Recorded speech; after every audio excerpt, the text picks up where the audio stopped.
need y'all to just, Lord, look around your home. Look into a socket real quick. Doesn't the holes have to be a certain formity, a certain adaptability?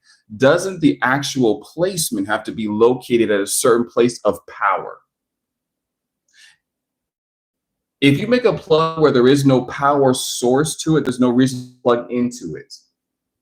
The plug has to be positioned.